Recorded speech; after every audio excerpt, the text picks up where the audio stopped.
یہ اس وقت بات کرتے ہیں کہ اس پاپی پر کب لاگو ہوگا پاپو 2024، اس کا مطلب کیا ہے؟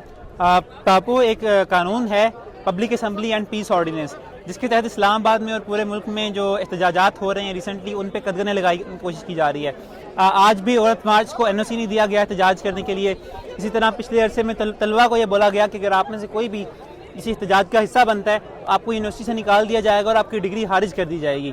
تو اس طرح کے قوانین کے خلاف آج ہم بھی آواز اٹھا رہے ہیں، عورت مارچ بھی آواز اٹھا رہا ہے، اور ہم یہ سوال کرتے ہیں کہ ایک قانون کیوں صرف بلوچوں کے لیے، پشتونوں کے لیے، جو محکوم اور مظلوم لوگ ہیں، چاہے وہ عورتیں ہوں، حوالہ سراں ہوں یا طلبہ ہوں، ان کے لیے صرف یہ قانون کیوں ہے؟ اس قانون کا اطلاق کیوں مذہبی دائیں بازو کی جماعتوں پہ، چاہے وہ جامعہ حفصہ والے ہوں، چاہے وہ مفتی طارق مسعود کی طرح کے لوگ ہوں، چاہے وہ سعد عزیز جیسے لوگ ہوں، ان پہ اس کا اطلاق کیوں نہیں ہوتا؟ اس کا اطلاق کیوں صرف وہ ان لوگوں کے پہ ہوتا ہے جو اپنے خلاف ہونے والے مظالم پہ نکلتے ہیں؟ اچھا، دوسرا یہ کہ آپ اس مدعے کو اٹھا رہے ہیں، پاکستان میں تو ان آوازوں کو بولنے کی اجازت نہیں ہے، چاہے منظور پشتین ہو، مارنگ بلوچ ہو، بہت سارے ایسے نوجوان ہیں، بڑے سینئر رہنما بھی ہیں، ان کے لیے تو بالکل بولنے تک کی اجازت نہیں ہے۔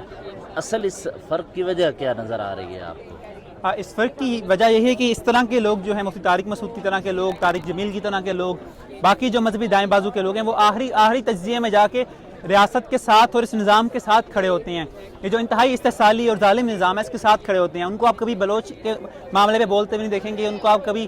پشتونوں کے معاملے پہ بولتے ہوئے نہیں دیکھیں گے، ان کو آپ کبھی انفورس ڈس اپیرنس پہ بولتے ہوئے نہیں دیکھیں گے۔ ان کا مسئلہ صرف یہاں سے شروع ہوتا ہے اور یہاں پہ ختم ہوتا ہے کہ جی ہمارے سماج خطرے میں ہے اور اسلام خطرے میں ہے، جبکہ روز اس ملک میں مسلمانوں کو، عیسائیوں کو، ہندوؤں کو مارا جا رہا ہے اور ریاست کی جانب سے مارا جا رہا ہے، تو اس پہ یہ لوگ سوال نہیں اٹھاتے، جبکہ منظور اور ماہرنگ جیسے لوگ ان معاملوں پہ سوال اٹھاتے ہیں اور ریاست ان سے ڈرتی ہے۔ تو اس وجہ سے میں سمجھتا ہوں یہ فرق ہے کہ ان پہ قانون کا اطلاق نہیں کیا جاتا، جبکہ ان پہ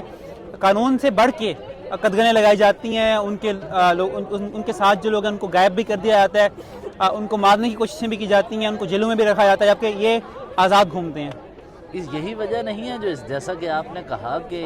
وہ مسنگ پرسنس پہ بات کرتے ہیں، جبری گمشدگیوں پہ، انسانی حقوق پہ، اسی لیے ان کو دبایا جاتا ہے آواز ان کی، یہی تو وجہ ہے۔ یہ تو اس پہ بات نہیں کرتے، یہ تو اپنے معاملات ہیں جن کی حد تک محدود رہتے ہیں،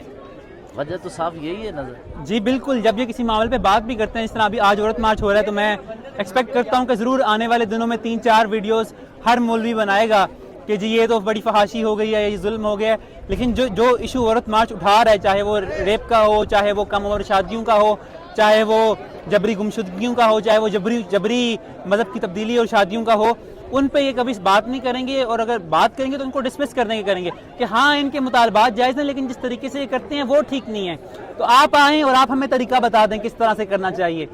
ہم جس طریقے سے ہم جانتے ہیں اس طریقے سے ہم احتجاج کر رہے ہیں اور کرتے رہیں گے، اور یہی فرق ہے ہم میں اور ان میں کہ یہ صرف آؤٹ ریچ پھیلاتے ہیں اور ہم ایکچولی ان ایشوز کو سالو کرنا چاہتے ہیں۔ Thank you.